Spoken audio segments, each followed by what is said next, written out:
Hello, I'm Matty from the 1975, and you are live in Limbo. And love me. If that's what you wanna do. And love me. Hey guys, I'm at Echo Beach today with Maddie from the 1975. How's it going? I'm fine, thank you.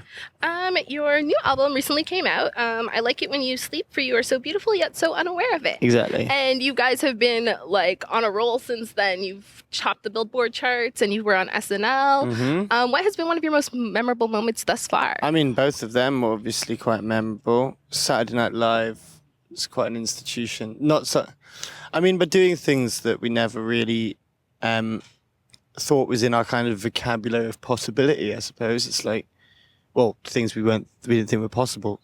When it comes to like American stuff, you know, because America's a whole other world, like culturally, and like the idea of breaking America is, you know, that's the thing that you try and do. And I suppose that the statistics are now starting to show that maybe we're starting to do that, which is amazing. Yeah, it's nice to see you guys grow so much over the past few years. It's kind of happening fast too.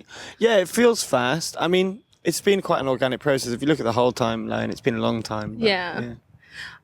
Before the album came out, you kind of like mentioned that you wanted like a grander kind of like performance going on with like backup choirs and stuff like that. You did that for your TV appearances. So is that something that you think you would ever want to incorporate on tour, or we have been doing it on tour, but unfortunately it's very expensive. Oh yeah. And our tour, as it is, just the visual element of it is very, very expensive. I mean, we have to do a certain amount of shows in a year to even break even. Yeah. So when we come back in the autumn, or when we start touring after festival season, that will be there will be, like I said, like a choir and stuff like that. But we've only been able to use the choir a couple of times. Yeah. That's pretty exciting, though. Yeah, it's very exciting. It's definitely going to keep evolving. Yeah.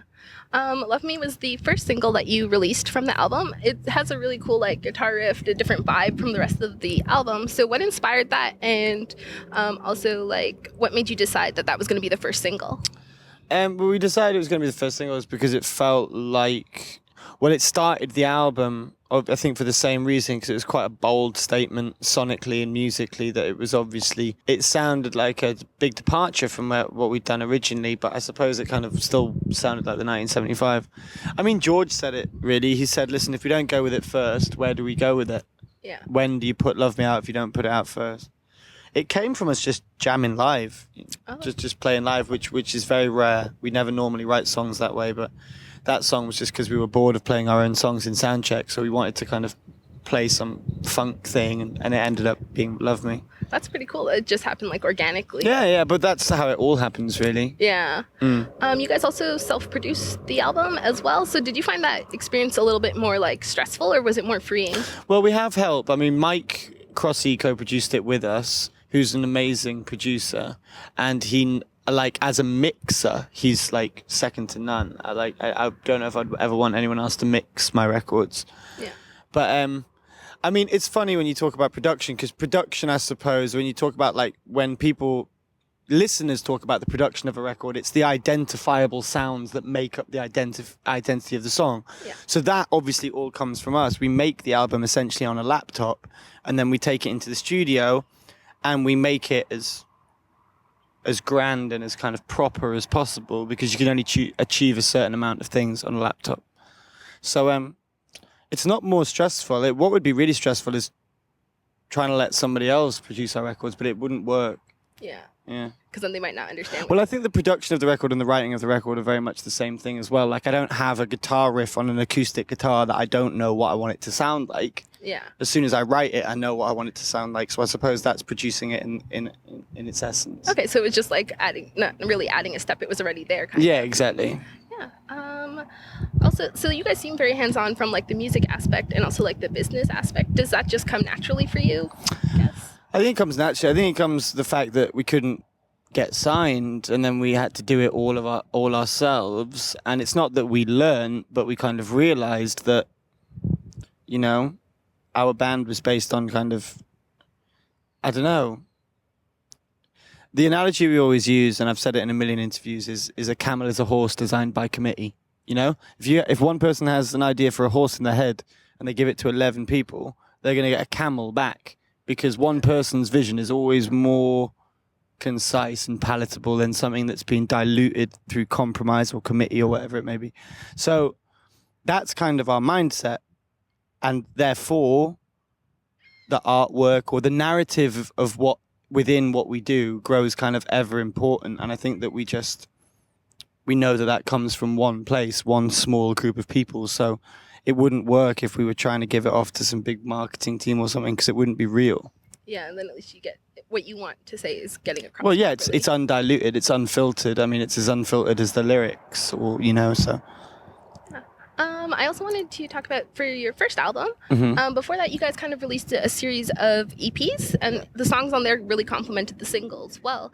Would you ever think of doing something like that in the future, or like releasing some more music between? I think so. I mean, I think one of the reasons that our fans, even though this record is quite obviously like our most commercial statement we've had, just because of how successful it's been in that context, I think it's also a record that the fans love because I think it's a lot more like those EPs than the first album was. It's very much like that.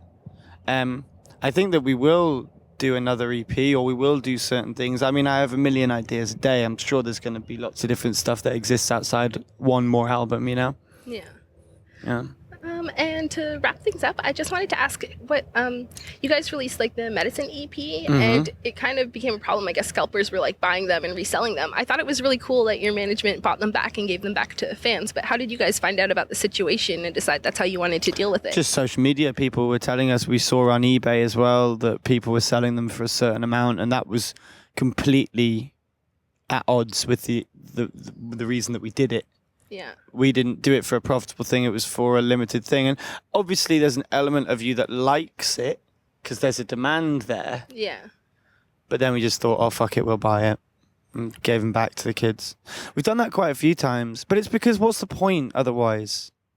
Like, you can't... all of our fans are really, really personally and emotionally invested in this band. And when you start monetizing that aspect of it, then there's no fucking point. Like all the people who do like paid meet and greets. Yeah. You have to like paid, like it's like when you start monetizing that the reason that people have come there, because obviously the record and the thing and there's a product and all that kind of thing, but the reason that people have come there is because they are emotionally, especially for our band, they're personally and emotionally invested in you. So if you monetize that, it's cold. Yeah. It's not cool. I don't know why I started talking about that, but anyway. But it's nice to see that you guys really care about your fans, because it's true. A lot of people sometimes. I care about being a fan. Yeah. Because I know what it's like to be a fan, and I want people to feel personally addressed, no matter how big it is or how many beaches or arenas we play on. Yeah. So yeah, that's it. Thank you so much for Cool. your time. Thank we you. really appreciate it. No worries.